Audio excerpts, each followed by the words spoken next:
Welcome to The Forge. I want to share with you a interview I done with me and my wife on a conversation at about 5 a.m. in the morning, just a random conversation. It seems like those are the best conversations sometimes, where they're just sporadic and they just naturally happen. And this is just a discussion that we had, and I want to share it with you and upload it in the podcast and let you listen to some of the conversation that goes on in our own home.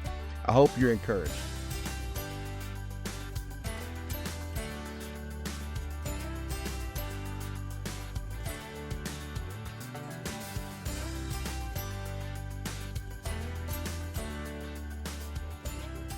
So, Sunday school. We were talking in Sunday school about how his ministry was Jesus' ministry, since people that are listening to this now are not going to know what we're talking about. But how his ministry was so short. Yeah. And I told him, like, I've been in church at that time, I think it was 4 years. Mm-hmm. And I was like, so in that 4-year time period, I could have already, picked up my disciples, went out, walked around, taught everybody everything they're supposed to know, went to the cross, been crucified, rose again, sent back the comforter, like all that stuff would have taken place already 2 times Yeah. in just the time period that I had spent already in church. You know what I'm saying? Mm-hmm. Well, see, that's the thing. Jesus' intensity was on another level. Yeah. He was on a higher level. And when he was correcting somebody, he was very direct to the point. Yeah. He didn't play games. He didn't see no point in it. That's what Danielle was telling me. She's like, you're so direct to the point with everything. I says, because I have to be, because I'm limited in the amount of time. I don't get to spend days and days and days and days with you. I'm lucky to get 1 meal a week with you. I said, so the time that we have is valuable. Yeah. I mean, you don't know. And we say it all the time. People die and pass away. We just never know how much time they got. I wish I'd spent my time better. I wish I spent my time better. Yeah. Why didn't you? Yeah. Why did you just sit and lollygag and waste all your time? Right. You know what I'm saying? Oh, yeah. And we're guilty of doing it. Just sitting around, flipping the TV on or passing time or whatever. We're guilty of doing it. But we can do so much better. Right. With the time that we are given with people. Yeah. Well, one of the things that, how I say this, one of the things that the Lord was talking to me about yesterday morning, remember I told you, when you said something about the measure of the seed, and I said, I got excited and started saying that did he talk to you about the measurements this morning? It's because when I was washing dishes yesterday morning, he was talking to me about, measurements, and having a measuring stick. And how all the things that we do in life, if we don't have a measuring stick, we may think this is enough or that's enough, or, you know what I'm saying, or it's not enough, or however we respond to different things in life, pretty much. Yeah. You know what I'm saying? And, but if you don't have a measuring stick of any kind, then it's different for people, you know what I'm saying? Because if your measuring stick is different, yeah, like I use just like the time thing that you're talking about with Sunday school, and I know we've talked about that before. I get an hour a week. We talk about it at the jail. If you get 1 hour a week with a person, it could be the last day. It could be. That you ever get that minute to talk to them about salvation, to talk to them about being filled with the Holy Ghost, to talk to them. And, and we see it not just with the Sunday school, sometimes kids are there, sometimes they're not. They come to visit, visitors at the church. One time. Are you going to love them? Are you going to teach them something solid? Or are you going to hurt their feelings? Or are you going to squander your time away? Like you have a decision to make. Yeah. Am I going to be prepared when I get there? Yeah. To give them what God has for them today? Am I going to just roll in, barely scraping in as a leader? And that's why Paul said it. He said, I've got to be in season and out of season. He said, I don't know when the time is that something's going to bud. I don't know when something's going to produce fruit. Yeah. But I've got to be ready no matter the season. Yeah. I've got to be prepared because I don't know how long I will have with them. Yeah. Jesus, he knew without a doubt that he had come for a purpose and for a cause. Right. He knew the exact season, day, hour that he would have to go to that cross to fulfill prophecy.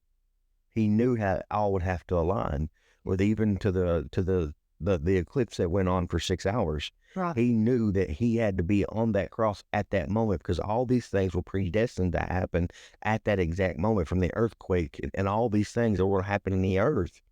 God had already placed it, because the Bible says he was slain before the foundations of the world. Yeah, that's right. Yeah. That it was all planned out. He'd already planned an earthquake. He'd already planned the eclipse that went on. He planned things physically Yeah. before they ever happened. He knew that he had to be on time. He had to be instant in that moment. He knew that when he was carrying his cross, that he was going to have another man to help him. Yeah. He knew that man was going to take so many steps with him to help him get up that hill, help him get Golgotha's hill. He knew the second that his body died, that ground was going to quake. The instant his body says, it is finished. Yeah. And it says he gave up the ghost. Yeah. And the earth quaked. He knew all these things were going to happen this time. So he knew that he had 3.5 years, from 30 to 33 and a half, or whatever, exactly how old it was he died. But he knew he had 3.5 years to train up, 11 people, because Judas committed suicide, to train for sure, sticking with 11 people to change the whole world. Right. He knew how important every day was with them, even when he sent them out 2 by 2, and he sent 70 of them out. Yeah. So he sent 35 pairs of men, or 30, I don't know if the women were involved, it doesn't say, but he sent 35 groups of 2 at a time to cities all around him, and they had so much time to come back and report to him. Yeah. And it wasn't so that he couldn't do it all. Even when he was on the earth, he didn't do it all by himself. Right. You know what I'm saying? He sent 35 groups out to cast devils out into heal the sick. Right. You know what I'm saying? Yeah. His time was important that he spent with him. That's why he was so intense. That's why he was, hey, every moment matters. When he was up at 4 o'clock in the morning, like we have been, he wasn't up, playing video games or, whatever. He went to, the mountain to pray. Yeah. He redeemed his time. The Bible tells him, redeem your time. Redeem your time. Yeah. Pay attention. And it goes, we talk about spending time with other people, but we also got to spend our own time wisely. Oh, yeah. Because it'll get away from us in a heartbeat, especially with today. Mm-hmm. Oh, yeah. You get up and it's on into bed, pretty much. Yeah. But it was, like I said, me and Danielle were having that conversation about, why are you so intense all the time? And, you're always, correcting me. I said, there's only really 3 things that I get on to you about. That's God. You need to have your relationship with God. You need to keep your stuff picked up, and you need to pick up some responsibility. Yeah.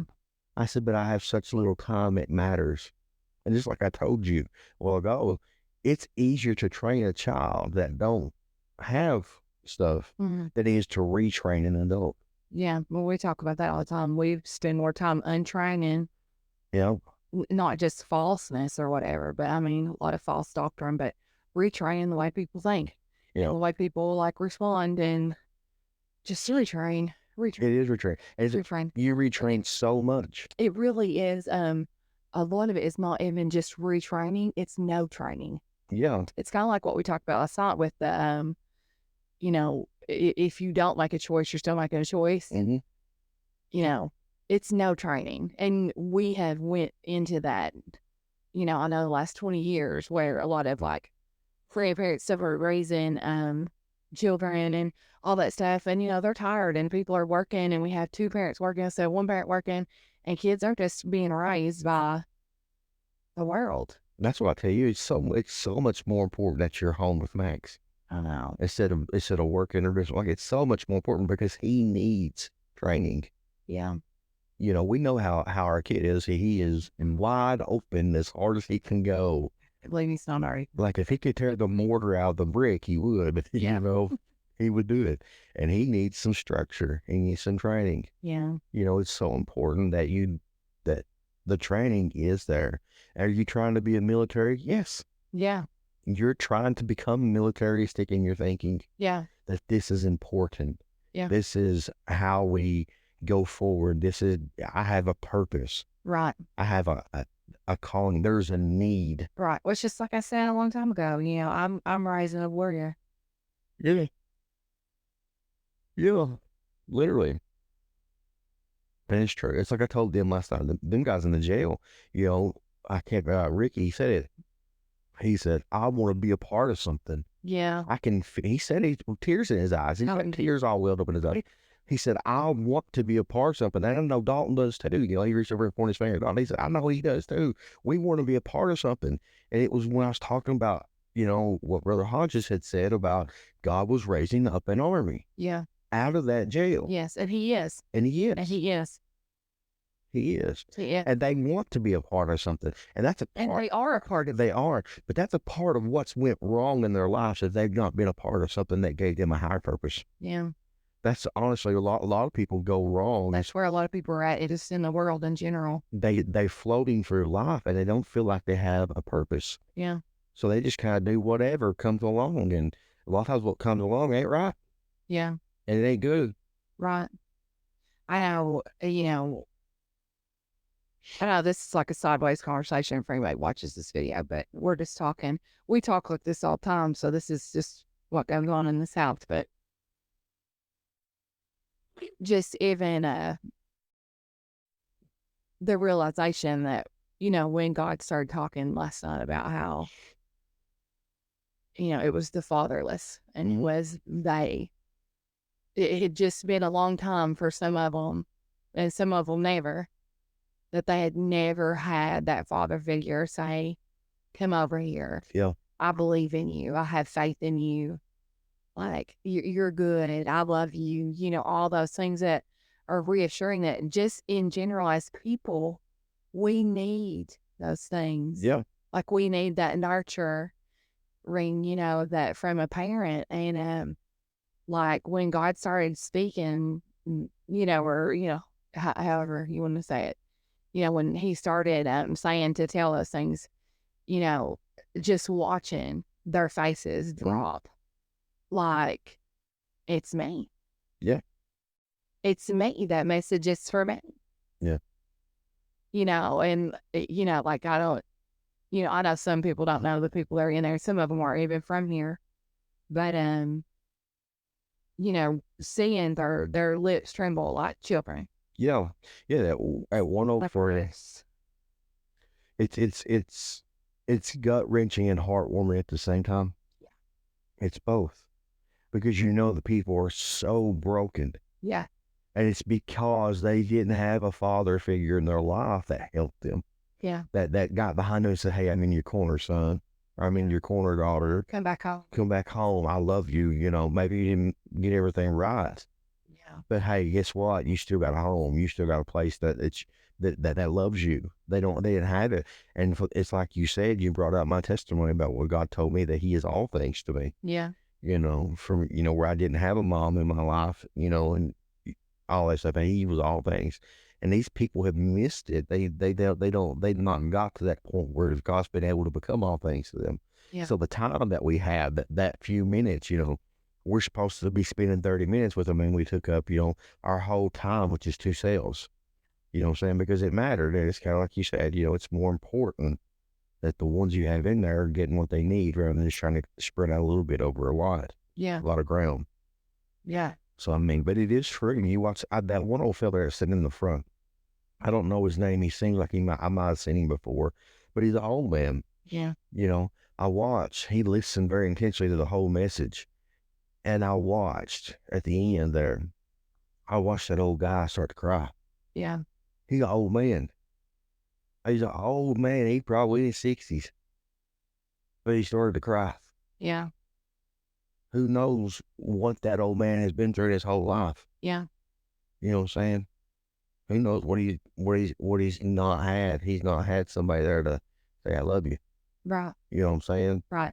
Isn't that the way of the world, to teach men to just be hard? Teaching just to be hard. When, there is a soft place, that people need to learn how to be soft with people. Well, they can let their guard down. Well, the Lord was talking to me even in church a couple weeks ago, to tell somebody it's okay to take your armor off with me. And that's something else he was talking to me about yesterday, was a relationship of convenience. Kind of like, and this is going to sound like really like out of the way, but kind of like friends with benefits, as this world calls things, like that people use him as a friend with benefits. Mhm. And, where they really need to learn how to just be intimate with him. And, Mhm.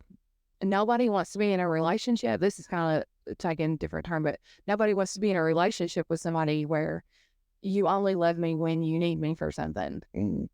You know what I mean? When it's convenient for you, but I'm over here like I still need to be loved, and I still need the things that I need, not just what you need. But he was talking to me about that in like terms of how people are with him. I only need you when I want you. And if I want to come in and take my armor off, and we can be intimate, then that's fine. And if I don't, I'm going to keep it on, and I'll keep you at bay, like I'll keep you at a distance. And it's not how we're supposed to be. That's a little off the subject, but it's kind of not, what I mean? Because that is where you let your guard down, and you learn to be soft, and you learn to be gentle, and you learn to not have to have your guard up all the time. Yeah. You know what I'm saying? For men, especially, like it's, that place where of safety. Okay. And armor does, especially, well, I'm sure it's the same for men. Armor makes you feel safe. Right. Of course. Even though you're on the battlefield, you still feel safe. Yeah. You know what I'm saying? Because somebody hits you, it's not going to hurt as bad. Yeah. You know what I'm saying? Or, it's going to get deflected. And of course, these men come in there and their armor's tore all to pieces. They've been hit so much. And these women come in there and, they're tore all to pieces because, they've lived and they slept and they've ate and they've raised kids and, been through multiple men and multiple wives and all these different things. Yeah. And their armors. Yeah. Well, you know what I think the difference is? This is just us talking. So this ain't like some, out of the Bible stuff. But I was thinking when you said that about, like when I think about a man like keeps his armor on. But a lot of women, because we're created so different, we automatically have our armor off all the time. You know what I'm saying? Like we keep our hearts on our sleeves. And I think that, like you said, when the men come in, they're battered and their armor's battered. Mm. And when women come in, they are battered. Yeah. You know what I'm saying? They don't come in dragging their shield. Yeah. They come in dragging themselves because nobody has taught them, put your shield up. Yeah. You probably shouldn't trick that, yeah. You know what I'm saying? That's the thing. That's another thing that makes you think, if you have armor on, okay, say you have plate mail on your chest and you get hit like with a sledgehammer or a mace, you get hit there, it don't bruise the outside. It bruises on the inside. A hard hit with armor on doesn't really bruise the outside as much as it will on the inside. It will tenderize you from the inside, hurt what's on the inside, and the outside will look fine with armor on. That's a man thing, isn't it? It's a man thing. It is really, like it just occurred to me, about the difference in just how we're created. And also, that is just so true. Like that is such a man thing. That men will wear the armor and men will have their internal scars, and you will not know, maybe by the actions and, the product of, behavior or whatever, you'll know some things, but men don't let that out. That women, you'll see it. You'll see it. You'll see it. You'll hear it. You'll feel it. If you notice when we get in there, we get to preaching and you get to singing, and all of a sudden, you'll start seeing the tears well up in the men's eyes. Yeah. You'll start seeing them sitting back there and they start shaking their head. And as they shake their head, they've got tears running down their face. Yeah. It's like you're talking about that one boy, he was quivering back there in the back. God was dealing with him. Yeah. It's from internal things. Yeah. Most people in car wrecks don't die from external stuff. It's internal bleeding. Yeah. The biggest part of them. Yeah. Because they get slanking so hard that their lungs break loose or something tears on the inside and they can't get it stitched up enough, and they bleed out internally before they can get anything done about it. Internal bleeding is probably the number one cause in car accidents death, honestly, because of the sudden impact.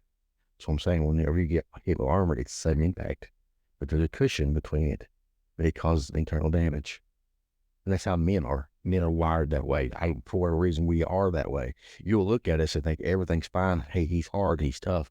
And on the inside, he's ripped to shreds and he's bleeding. Yeah. So it also makes me think about so that's how men are. And then you think about how women are.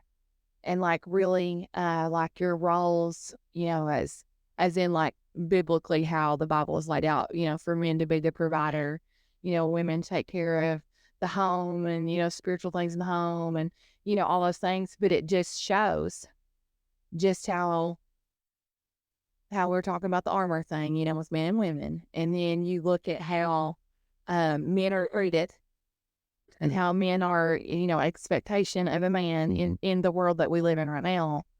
And you look at the women and how women are actually treated and taken advantage of because they are built with those, I will nurture you and I will take care of you. And so women become so easily taken advantage of by the world. And, you know, they get beat down so far because, you know, they don't want to tell people no, and they want to be pleasers, and they, you know, want to be all these things. And then you have the whole thing about, you know, like, you know, not having dads in the picture and not having, you know, moms in the picture and, you know, not having fundamental raising stuff, along with, you know, the attack of just the enemy that tries to break families down and break down, you know, God's purpose for, you know what I'm saying, for multiplication of disciples and all that stuff. Just kind of interesting, you know, how it all kind of works together. To me, does that make sense? It is. I watched my mom. You know, my mom's dead and gone. You know, you talked to her last night, you know, about how, you know, how she lost her life and stuff. But mom's dead and gone. I can remember being a child. You know, it's not a story. But it's a memory that comes to my mind so often. You know, it's funny. My mom she was not your ideal mother, what she was able to do, you know. It's a hard time, let's say it that way. But I watched as a young child. I remember one time we lived on Flat Gap Road, and we were in this trailer, didn't have running water. And, you know, I said, when we go down to the creek and get our water, literally, you know, we would go down and get water and bring it up and heat it up on the stove before the bathtub, and that's how I take a bath, you know. But I remember one time her boyfriend, I'm not going to mention his name, but he got drunk. I'm not sure if he got high or whatever. And maybe mom had drunk with him, you know. And all of a sudden, I remember a bunch of screaming and yelling and them standing in the hallway of that trailer. And I was looking through there, and all of a sudden, he just started beating her to death. She hadn't really done nothing. This is a story that I've seen repeated multiple times. Yeah. Throughout my time visiting, being with my mom, that he just started beating on her. Beating her. And then next thing you know, he's got her down on the floor and he's beat her half to death, and I've watched it. And there's blood everywhere because her nose is pouring where he busted her nose. And all of a sudden, he turns around and he starts saying, I'm sorry. And he starts crying and throwing up because he's got sick from drinking so much. And just all that all happened within like a 2-minute span. Yeah. And he sits out and he opens the back door. My mom's still bleeding.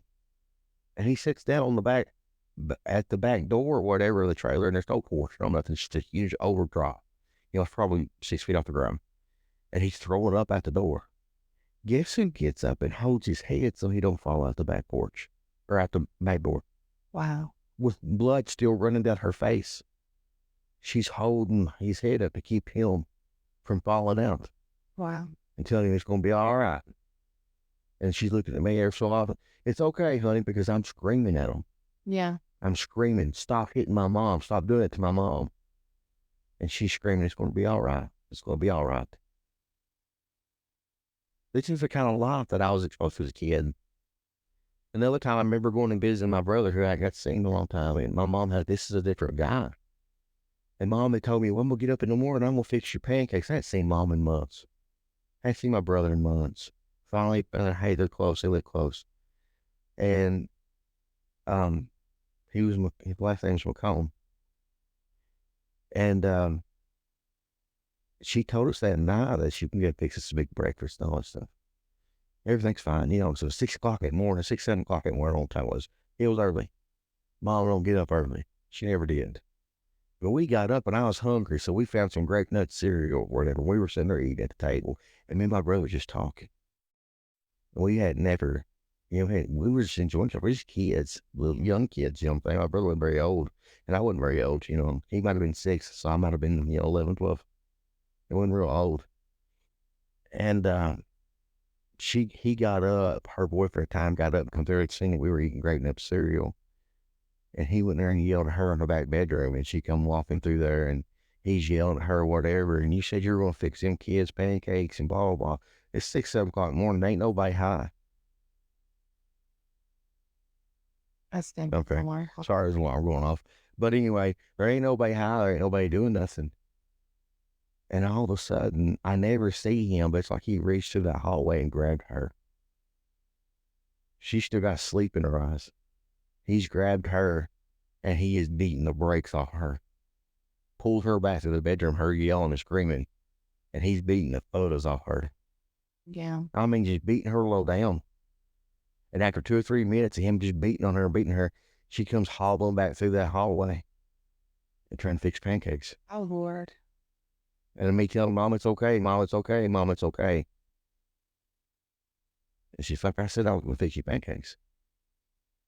You know, that's, our women will go through hell on earth because other men are broken on the inside.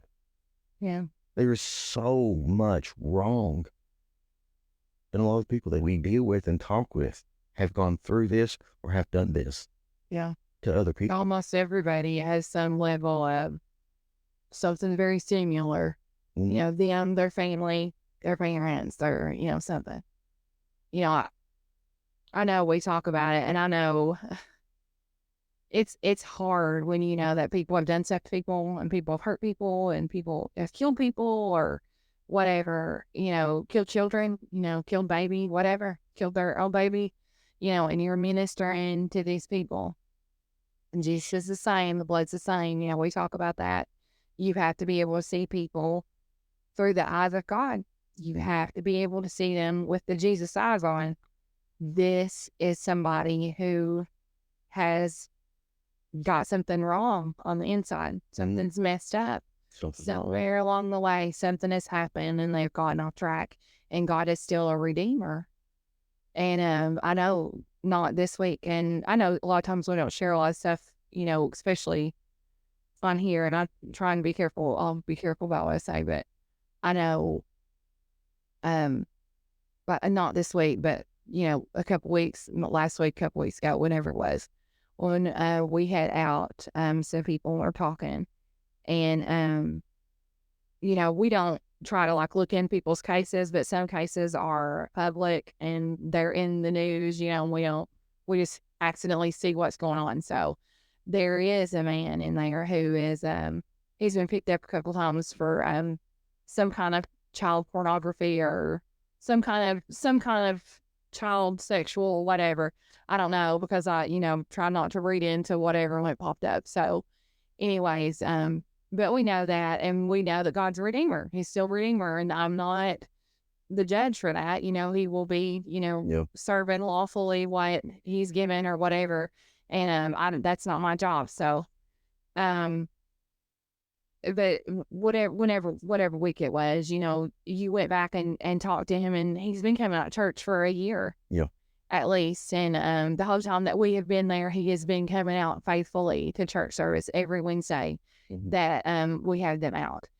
And he doesn't always just respond.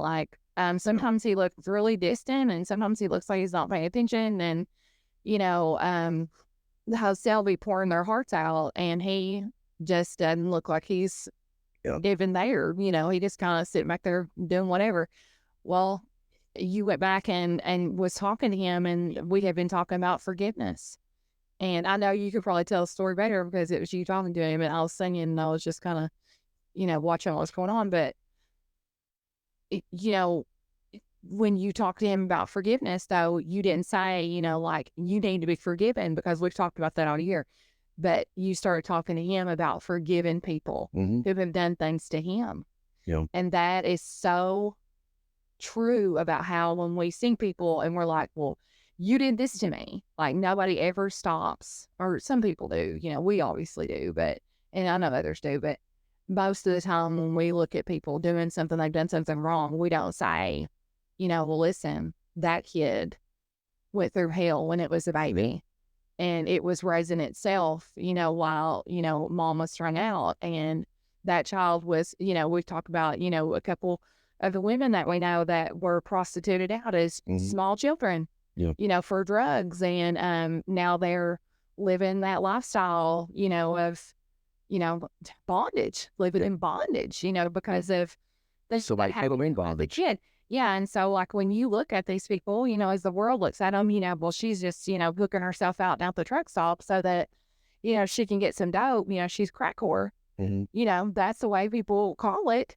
Yeah. But, God sees, that beginning, where you have a 5-year-old girl who, somebody's boyfriend's coming in and molesting them or raping them while mom's passed out.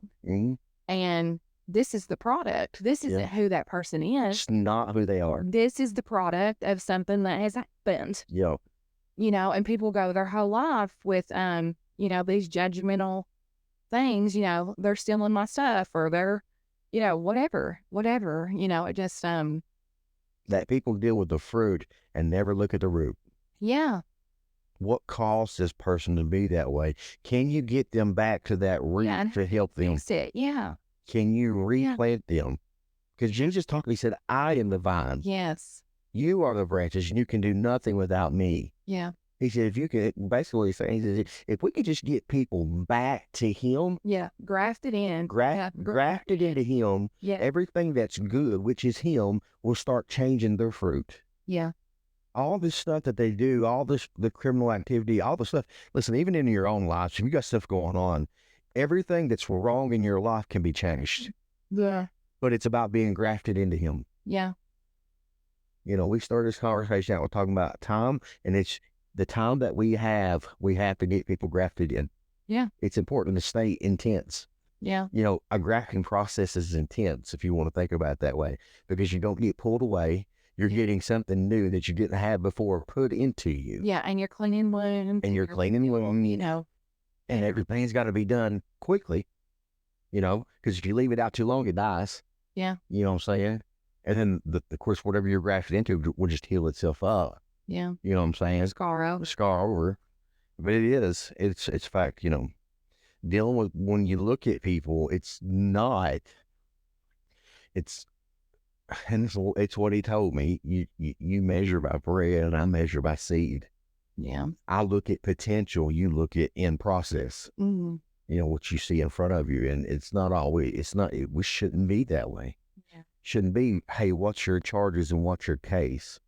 Yeah. It should be, how good is the blood? Oh, yeah. How good is the blood of the Lamb? Was it for my sin? Was it for your sin? Was it for that sin or just this sin? How good was that blood? Yeah. Yeah. That's something I can't remember when I was talking to their name, but I was talking about they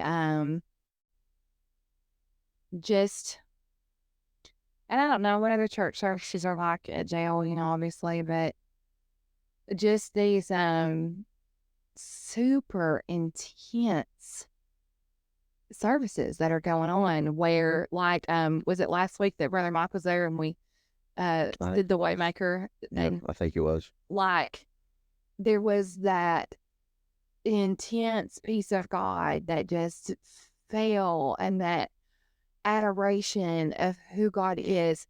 And I can't, I wish I remember who I was talking to, but I was like, like when you are at church, like you just remember that you're at church, and sometimes when you go into the jail, like it's like, this is the jail. We're having church in the jail.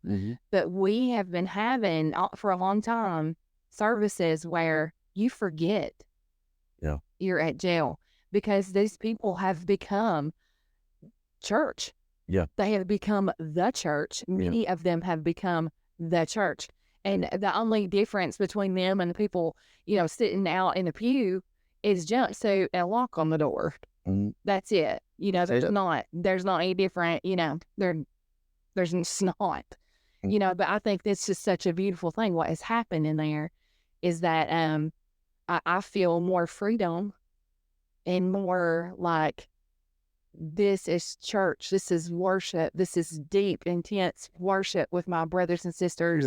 in Christ, and you just forget even where you're at. It's not program. Because it's freedom. Yeah, it's in not Christ. program. Do you know what I'm saying? Yeah. Yeah. You're there to minister to what needs to be happened. Yeah. You're not there to get through your sermon. You're not there to sing your 3 songs. You're not there to just take up your prayer request and your offering and go home. Yeah. You're there to minister to what needs to take place. Yeah. Whatever it needs to happen, God gives us the freedom to do it. And I really believe that's what church should be. Yeah. You're there to minister to what, I know we're supposed to get training and all that stuff, and we should have classes and stuff, but you should be there to minister to what needs to be done. Yeah. It ain't just about going to listen to one man say what he has to say and everybody going home and thinking they're okay. Yeah. That's not what church should be. No. And I mean, it just, and being able to get lost in that moment, like when I'm going to say this and I don't mean it, like, I don't want you to respond to me. I say this. Do you like you have a boyfriend or you have a girlfriend and you're just like lovey-dovey and, you spend your time on the phone or you spend your time together and before you know it, you've just lost hours of time. If you had a girlfriend like that, I don't know about her. I'm just kidding. That's why, you know what I'm saying? But you know what I mean? We do it. We sit up all night sometimes and talk, and before we know it, the sun's up, and we're like, oh, dude. That's why the service are in the jail. We're going to the bed. That's why we never can just stay 30 minutes. And I have to watch my phone. I pick my phone up all the time because I know that if I don't stop, Yeah. And these people are like, hey, I'm ready for something different. Yeah. I'm ready. I want to be helped. I don't just want to keep living this nonsense of a lifestyle. Yeah. I don't want to. I don't want to stay involved in it. I want to get free. And God says, I can get you free. Yeah. If you can get grafted in. Yeah.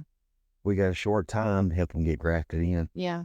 But it happens in those freedom moments. It's kind of what I was getting at. It's just when you get lost in the presence of God and that's where real freedom is at, is when you're incarcerated. You know what I'm saying? Even in the world, you're in prison in your mind. You're in bondage with, whatever you're ailed with, you know what I'm saying? But you get in God's presence and you get lost in love, in the moment, in worship, all those things. And you forget where you're at. Mm-hmm. You see what I'm saying? That's where you start to get that intimacy and that help and all that stuff. Or nothing else around you matters. Yeah. Yeah. Hey, this is what it means to be free. Yes, that's what I've been seeing happen in the jail. That's what I was getting at is, just for people that don't go with us or whatever, we've been watching that happen. Yep. It's just people for an hour at a time or 2 hours, sometimes a little longer or whatever, that in that moment, there's freedom. Mm-hmm. Because that's what Jesus really is. And it really is a lot of about what we talked about, how people try to fight principalities and things they don't actually have power over. Mm-hmm. In like a city, to be free, you don't have to have, the keys to the devil's kingdom, you know what I'm saying, or the keys to everybody's house or whatever, but you can be free right in the middle of the prison. Right in the middle. Right in the middle of your city. Your house can be the freedom house. It is. That's what Scripture says. The Scripture says, where the Spirit of the Lord is, there is liberty. Yes. Freedom. Yeah. It's like Ricky said last night, I'm pretty sure his name is Ricky. He sat back in the corner and, like, he almost interrupted you. He's like, we know, we're talking about that. You're talking about how we care about it and stuff like that. He's like, we know, we feel it. He said, sometimes we don't feel like I have hope. He said, but I come up here and I go back, I got hope. Yeah. I got hope. The Bible says that He is our hope. Yeah. That He, God, Jesus, is our hope. Yeah. Yeah. And it is so important. That is exactly why, it's, not a program, not a show, not a you watch me sing, you guys sit there. For not even I'm going to give you 17 minutes to get all your praying and all the everything done. Get 40 years of garbage that's been in you out, and you got 17 minutes to pour it all out. Yeah. And then you've got 30 seconds to get over this altar and give everything you got out and get everything perfect and walk back to your seat a brand new person. No, that's not real. Yeah. And also, I just, I'm just sharing things because we're just sharing things this morning. But seeing them worship, Mm-hmm. we're like, you know, people in jail are hard. I'm here. They're real. They're real and they're hard. Yeah. You know what I'm saying? So when you look at the difference, I'm not talking about like, our church or church people or whatever. This is not like my goal here. But I'm just saying, like, that God's people that already know him, they're filled with the Holy Ghost, they know God. Mm-hmm. They already know that they can go into his presence and they can pour their heart out and they can worship freely. And a lot of their stuff is dealt with. The big things, have been dealt. They've worked through those already. And, they're just working through life now. But these people they're hard. They're hard. They're hard. But to see them come into God's presence and out worship the people that go to church on Sunday, or really get real and pour it out, you know what I mean? Like, it encourages me. Like, if you guys know me and Brother Cromer, we are both loud and we're both worshipers. And that fruit, from the tree is happening at the jail. They are learning to become real worshipers. You know what I mean? Yeah. Like real worship. Get in there, do the thing. Look your ears out. It just is funny to me to watch It amazes me. Maybe it amazes me more the men than it does the women, because I understand it. It amazes me to bring out 8 men out of a cell, and 7 out of 8 begin to pour their heart out. I mean, just tears coming out of their face like waterworks, and you can just see it melting away. Hardness. Yeah. You can see that God's dealing with them. God's helping them. God's doing something. Yeah. And of course, you don't always know what God's talking to somebody. You don't always know exactly what kind of pain, childhood trauma or adult trauma that these men have been through. Yes. And God's working on them. Yeah, you said it, adult trauma. We leave that out sometimes. Oh, yeah. Adult trauma, big time. Yeah. Yeah. Yeah. And we just, but it's great. And I'm going to tell you, from a man standpoint, to let your tears out from a woman that's sitting there looking at you. Yeah. That's hard. Yeah. That tells you how intense the Spirit of God is. Yeah. Take a bunch of hardened men. It is intense. Take a bunch of hardened men who are bound by devils and spirits and lives of trauma, doing trauma to other people, whatever. Yeah. Yeah. Begin to let their tears out in front of somebody that they typically would be strong or try to impress. Yeah. You know what I'm saying? And they're like, hey, here I am. And like, not all of them, but the majority of them are like, I'm not even concerned with Sister Tassa over here, even though she's gorgeous. She has a voice like an angel. I'm not even concerned. I'll be listening to her sing later, but right now I need to let God talk to me. It's more important that I drop my ego, my pride, my pain. Yeah. And, and just let God, and God's coming in the room. And God's coming in the room and he said, I'm the focus. Yes, he is. I'm the man in this environment, and I can heal you. I can help you. And these guys are getting it. That's why it matters so much to me, because I get the mentality of a man, how it is you're supposed to be strong, especially if there's some pretty woman around or whatever, and you're supposed to try to impress. You know what I'm saying? Just a male dominant, right. How male wired. But I'm just saying, I get that. And these men are like, no offense to you, but like, ain't got time. Even though you're my wife, but just that mentality, they're like shutting that mentality off. Yeah. And it's, the anointing, we know the anointing breaks the yoke. Breaks the yoke. Yeah. And so, and we prove it time and time again, because even like last night, I told you I heard those 2 songs yesterday in my head, and I was like, I don't play those. I don't know how to play them. And I was like, well, I'll just print them really quick and hope the chords are something right, because some people put the chords on the internet wrong or whatever. And I played them, and they didn't sound anything like what they're really supposed to. And I was just playing, and I was singing in the chord that I know that, I usually sing them in if I hear them on the radio or whatever. And I was playing different chords, saying it was all over the place.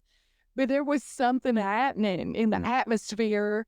And I was just like, I know this ain't right, but God's presence was so strong and the anointing was so strong that it was just like, it doesn't even matter. Like, just keep singing. And, it's kind of funny, like Because when you have things to do with music, like you hear everything that's off anytime anybody does it, especially yourself. And it was all off. You know what I'm saying? For man's ears, Yeah. for the spirit man. Yeah. You know, God was working it. Like he was like, I'm here, I'm doing the thing. This is exactly the words I told you to sing. Yeah. You say the words, I'll do the things I'm supposed to be doing. And he did. And it's faith. You know, It's faith. You were obedient. Like I said, we taught on faith last night. And it really is. You just be obedient and I'll do the rest. yeah. That's all God looks for. I would rather him just do his part. You know what I'm saying? You might think you're out of whack. But if you can just be out of whack and let me have the glory, I know. I'll do it. I know. And you have to let your pride down too. You have to let your pride down. You know that. I mean, if he tells you, you know, I want you to say ba ba ba ba da da sta da to these people, you know what I mean? As a man and as somebody who studies and is studious and wise and all things that you are, like you'd be like, I'm not going to do that. You know, I don't look like that don't make me look stupid. Yeah. You know, and it's the same thing for me. Like I'm like, I ain't playing no song. I don't know. You know, like, but I know deeply. You know, God says, I don't care if you have to stand and shout these words at these people, and you know how I do. Like it's all wonky and it's all God thing. You know. But it's exactly what we talked about, the faith thing. Mm-hmm. And obedience. It's obedience. Faith is really obedience. Yeah. And God responds to that. Yeah, he does. God responds to that. Like I told him last night, you know, God is a faith-based God. Yeah. And faith is not a miracle. Yeah.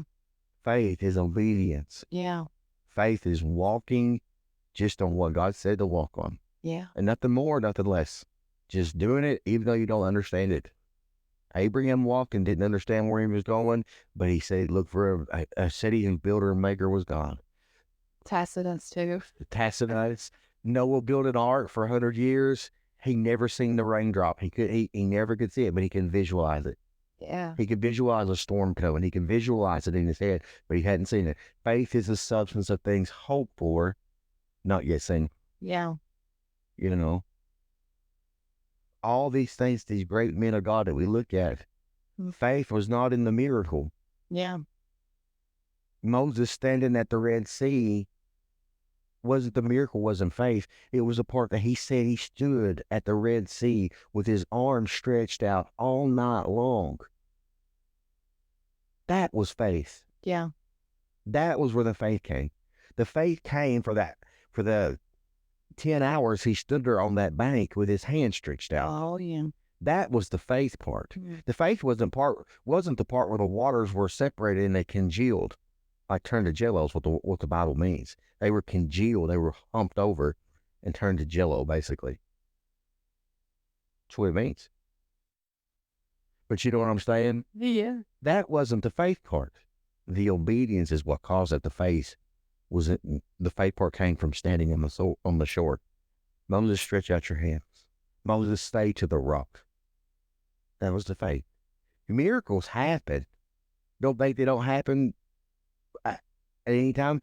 Moses struck the rock even though God said to stay to it one time. First time he struck it when God told him to strike it. Yeah. The second time he said speak to it, and Moses didn't have faith, but it still happened. Ain't that just surf there? It is. Sometimes God will say one thing, we think we got it.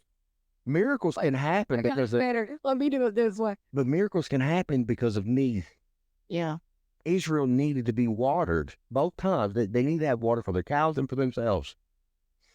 But Moses wasn't faithful the second time, and when he wasn't faithful, even though Israel got water, he missed out on his promise Yeah. because his faith failed. Yeah. He didn't get to go into the promised land because he wasn't faithful. Even though he'd been faithful all through all that other stuff. When he was faithful, he kept his promise. When he was unfaithful, he lost it. It's interesting. Faith is intense. It is intense, really. I was thinking earlier about, I say earlier, I don't even know what time it is. It's like 6 o'clock in the morning. I was thinking earlier today.